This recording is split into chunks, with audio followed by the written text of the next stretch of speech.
반갑습니다. 10일 수요일 새벽을 하나님께 올려드립니다. 이 땅의 오직 함께 찬양 부르십니다.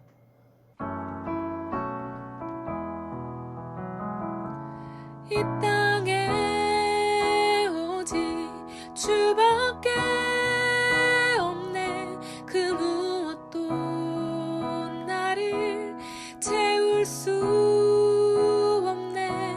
주님의 평안 내 안에 있네. 그 누구도 빼앗을 수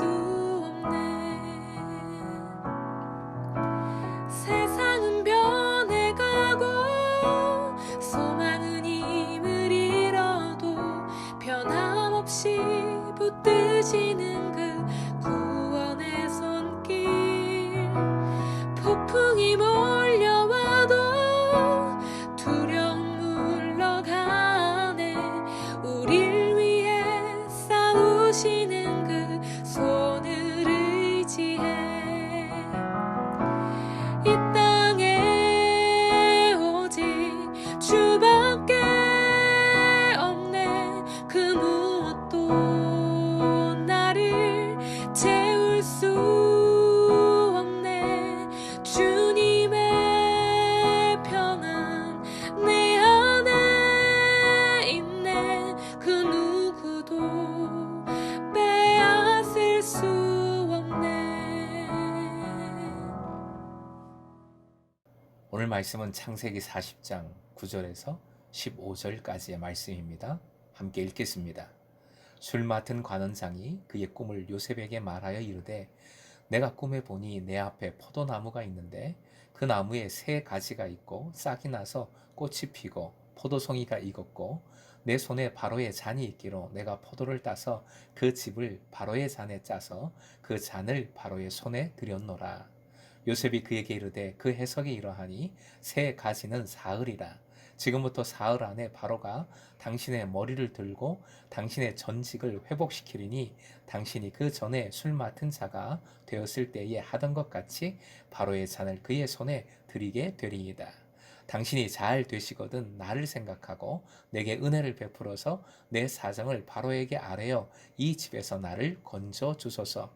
나는 히브리 땅에서 끌려온 자요 여기서도 옥에 갇힐 일은 행하지 아니하였나이다. 오늘의 기도 제목, 머리를 들어 주님만 예배할 때 주님의 영광을 보게 하소서. 머리를 들어 주님만 예배할 때 주님의 영광을 보게 하소서. 술 맡은 관원장의 꿈과 그 해석이 본문의 전체 내용입니다. 술 맡은 관원장의 꿈은 떡 굽는 관원장의 꿈보다 더 자세히 나옵니다.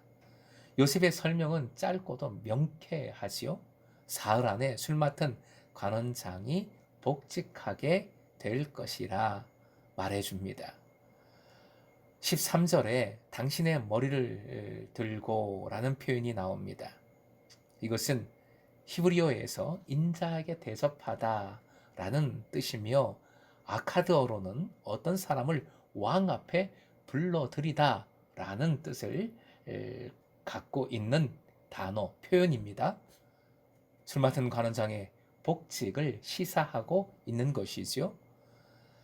당시 애굽을 비롯한 고대 시대에는 잠이 사람들로 하여금 죽은 사람들뿐만 아니라 신들이 거하는 다른 세계와 연결시켜준다고, 접촉하게 한다고 믿었습니다. 꿈은 신들로부터 오는 선물입니다. 그래서 해몽이 중요하죠. 다만 해몽은 학식이 있는 전문가들이 담당했습니다. 꿈을 꾼 사람이 그 꿈이 길한 것인지 흉한 것인지 그 여부에 대해 궁금하면 상세한 설명을 듣기 위해 전문가들에게 의지해야 했습니다. 감옥 안의 고위 관리들은 그럴 수 없었지요. 전문가들을 만날 수 없었기에 낙담했던 것이지요. 그 낙담, 근심을 그들을 섬기는 요셉이 알아차렸고, 그리고 해석은 하나님께서 해 주시는 것이니 자신에게 물으라 했습니다. 한번 이 상황을 상상해 보십시오. 천한 히브리 노예가 자신에게 꿈을 말하라고 했을 때 이 귀족들의 마음은 어땠을까요? 그들이 어떤 반응을 보이는 것이 맞을까요? 가소롭게 여기는 것이 맞겠지요? 감옥에 있다고 이 천한 것이 나를 우습게 보느냐? 니까짓게 꿈 해석을 어떻게 하느냐? 화내는 게 맞겠지요? 그런데 전혀 그러지 않습니다.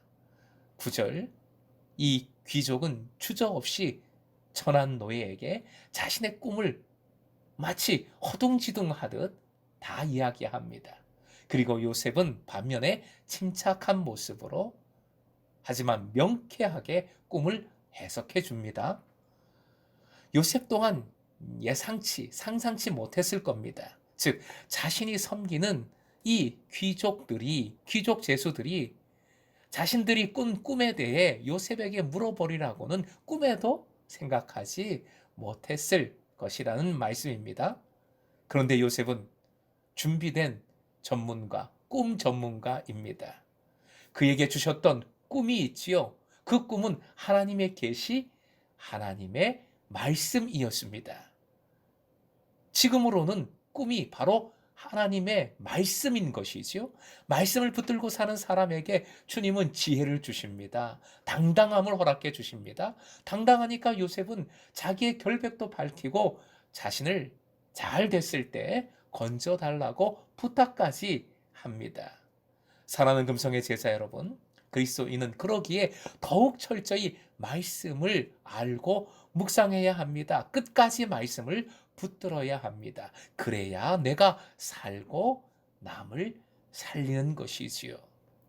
종종 목사님, 나는 돈도 없고 배운 것도 없어요. 그런데 무슨 사역을 합니까? 제가 무슨 도움이 되겠습니까? 하시는 분들이 있어요. 아닙니다. 절대 그렇지 않습니다. 요셉을 보십시오. 지금 요셉은 누구에게 뭘 말해줄 수 있는 처지가 아닙니다. 노예요, 강간 미수범이에요. 세상적으로는 지금 이 고위 관리들하고 비교가 안 됩니다. 그런데 본문의 말씀을 보면 뭔가 바뀌었어요. 노예와 귀족의 위치가 바뀌어 보입니다. 귀족은 요셉 앞에 지금 절절 매고 있는 그런 모습이고 요셉은 당당합니다. 이것이 하나님의 은혜요, 능력인 줄 믿습니다. 13절에 바로가 당신의 머리를 든다는 표현 다시 한번 살펴봅니다. 이 표현이 중요하기에 그렇습니다. 성경에서 머리를 든다, 이 표현의 또 다른 용례는 담대하게 행하다. 특히 담대히 주님을 바라보며 주님께 예배한다라는 의미를 가지고 있습니다. 대표적인 말씀 시편 24편인데요. 7절부터 10절까지 좀 길지만 함께 읽겠습니다. 문들아 너희 머리를 들지어다. 영원한 문들아 들릴지어다. 영광의 왕이 들어가시리로다. 영광의 왕이 누구시냐? 강하고 능한 여호와시요 전쟁에 능한 여호와시로다. 문들아 너희 머리를 들지어다. 영원한 문들아 들릴지어다. 영광의 왕이 들어가시리로다. 영광의 왕이 누구시냐? 만군의 여호와께서 곧 영광의 왕이시로다. 아멘. 사랑하는 금성의 제자 여러분, 요셉의 머리를 하나님께서 들게 해 주셨습니다. 당당하게 하셨고 지혜롭게 하셨습니다. 우리도 우리의 머리를 들어주시는 주님이심을 믿고 주님을 더욱 의지하십시다. 말씀을 붙드십시다. 어떤 상황에도 담대히 주님만을 예배하십시다. 오늘도 머리를 들고 주님을 바라볼 때 그 영광과 능력을 더해 주시기를 주님의 이름으로 축원드립니다.